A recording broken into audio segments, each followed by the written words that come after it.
नमस्कार, आप सभी का हमारे YouTube चैनल में हार्दिक स्वागत है। प्रेरणादायक कहानियों की सीरीज में अगले वीडियो के साथ हम उपस्थित हैं। इस वीडियो में जो हम पहली प्रेरणादायक कहानी पढ़ेंगे उसका नाम है पड़ोसी। आइए शुरू करते हैं। पुराने समय की बात है। एक धनी व्यक्ति शहर के कोलाहल से बहुत उकता गया, इसीलिए उसने अपने रहने के लिए शहर की भीड़ भाड़ से बहुत दूर एक नया मकान बनवाया। वो बहुत शांति प्रिय व्यक्ति था, इसलिए बहुत खुश था कि वहां बहुत कम घर थे। उसके घर के आजू बाजू में 2 झोपड़ियां बनी थीं। इसके अलावा नजदीक और कोई घर या मकान नहीं था। वो खुशी खुशी अपने नए घर में रहने आया, लेकिन पहली रात में ही उसकी खुशी काफुर हो गई। उसके घर के एक ओर बनी झोपड़ी से रात भर हथौड़े चलने की, तो दूसरी ओर वाली झोपड़ी से आरी चलने की आवाजें लगातार आती रहीं।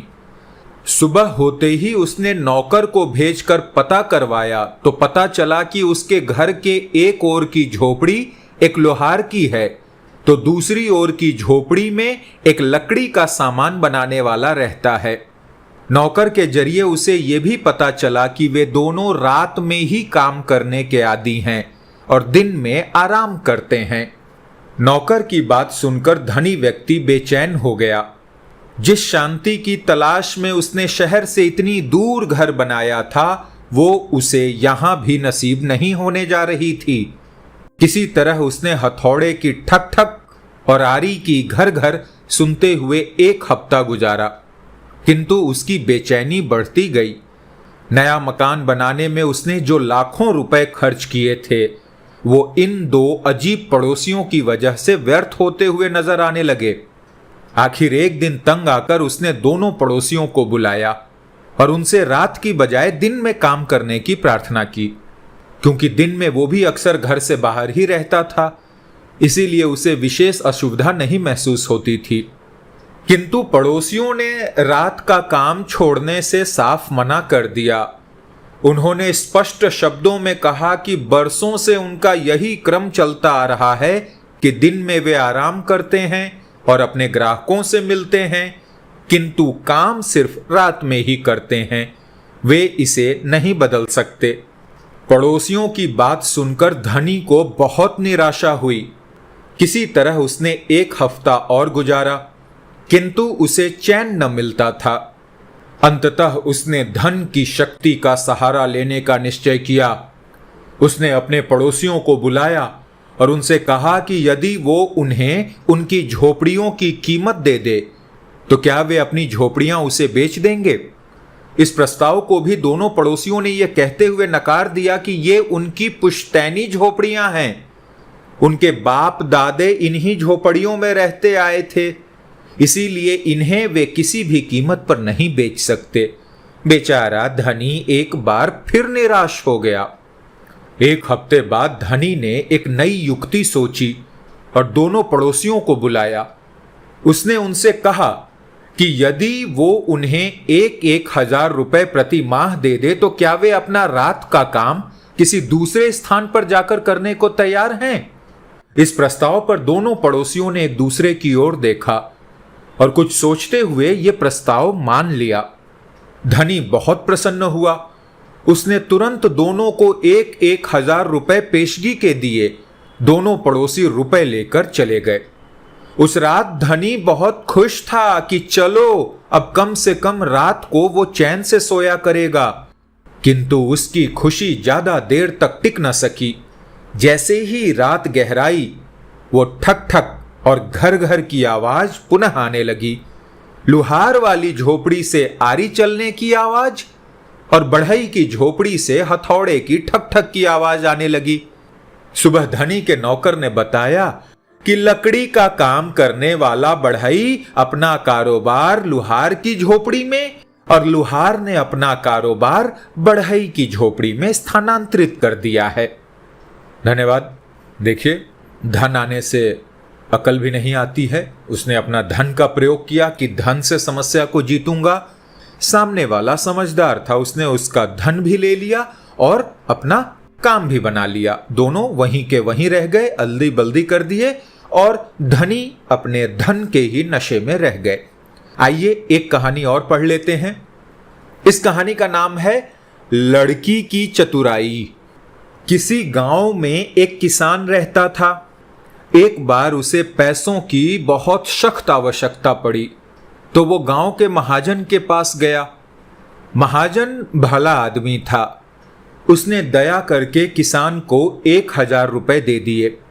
किसान ने महाजन को रुपए लौटाने के लिए 1 साल की मोहलत मांगी।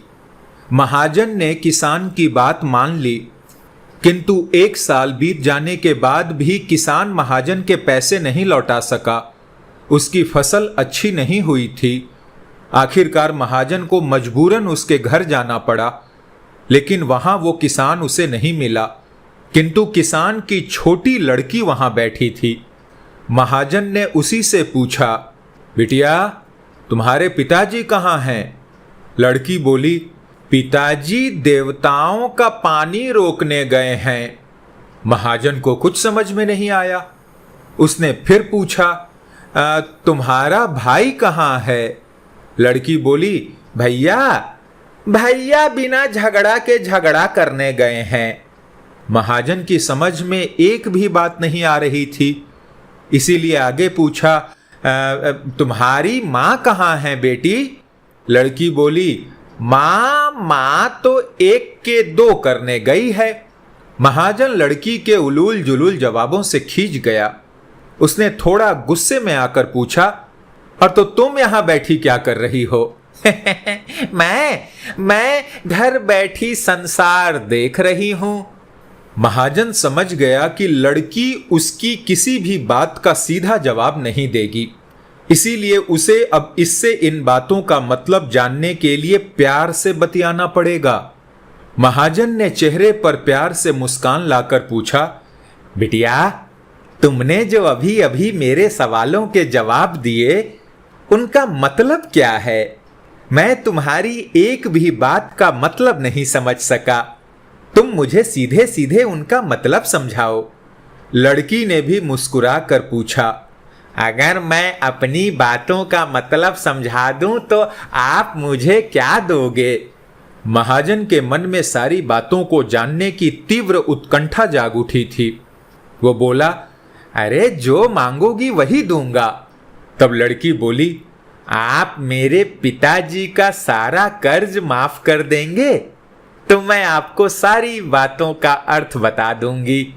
महाजन समझ गया कि यह लड़की साधारण नहीं है, किंतु उसके लिए 1,000 रुपए कोई खास बड़ी रकम नहीं थी। इसीलिए उसने कहा, ठीक है, मैं तुम्हारे पिताजी का सारा कर्ज माफ कर दूंगा, पर अब तो बताओ सारी बातों का अर्थ, समझाओ मुझे। लड़की बोली, आज मैं आपको सारी बातों का अर्थ नहीं समझा सकती। कृपा कर आप कल आइए, कल मैं जरूर बता दूंगी। महाजन अगले दिन फिर किसान के घर गया। आज वहां सभी लोग मौजूद थे। वो किसान, उसकी पत्नी, बेटा और उसकी बेटी भी। महाजन को देखते ही लड़की ने पूछा, आपको आपका वचन याद है ना?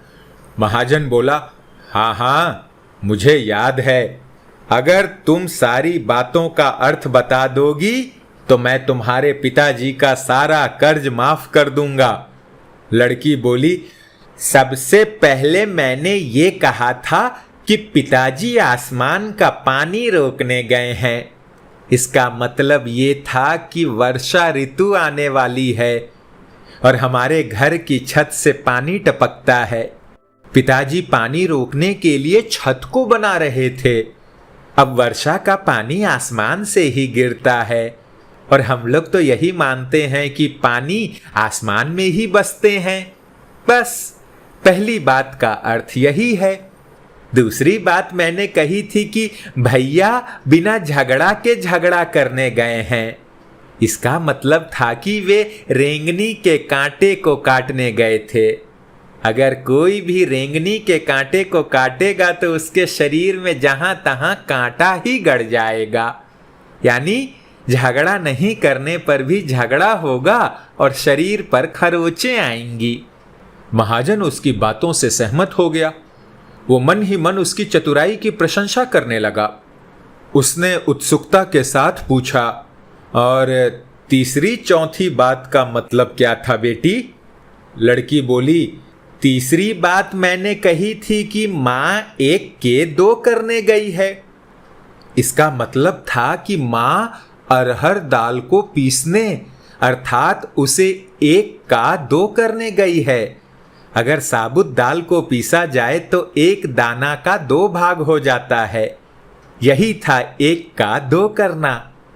रही चौथी बात, तो उस समय मैं भात बना रही थी और उसमें से केवल 1 चावल देखकर ही जान जाती थी कि पूरा चावल पका है या नहीं, अर्थात चावल के संसार को मैं घर बैठी देख रही थी। ये कहकर लड़की चुप हो गई। महाजन सारी बातों का अर्थ जान चुका था। उसे लड़की की बुद्धिमानी भरी बातों ने आश्चर्य में डाल दिया था। फिर उसने कहा, बेटी तुम तो बहुत चतुर हो, पर एक बात समझ में नहीं आई कि ये सारी बातें तो तुम मुझे कल भी बता सकती थी, फिर तुमने मुझे आज क्यों बुलाया? लड़की हंसकर बोली, मैं तो बता ही चुकी हूं ना कि कल जब आप आए थे तो मैं भात बना रही थी। अगर मैं आपको अपनी बातों का मतलब समझाने लगती तो भात गीला हो जाता या जल जाता, तो मां मुझे जरूर डांटती। फिर घर में कल कोई भी नहीं था। अगर मैं इनको बताती कि आपने कर्ज माफ कर दिया है तो ये मेरी बात का विश्वास नहीं करते। आज स्वयं आपके मुंह से सुनकर कि आपने कर्ज माफ कर दिया है, इन्हें इसका विश्वास हो जाएगा।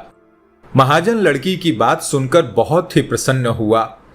उसने अपने गले से मोतियों की माला निकाल उसे देते हुए कहा, बेटी ये लो अपनी चतुराई का पुरस्कार। तुम्हारे पिताजी का कर्ज तो मैं माफ ही कर चुका हूं।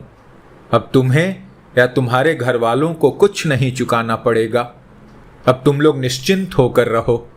अगर फिर कभी किसी चीज की जरूरत हो तो बेझिझक होकर मुझसे कहना। इतना कहकर महाजन लड़की को आशीर्वाद देकर चला गया। धन्यवाद।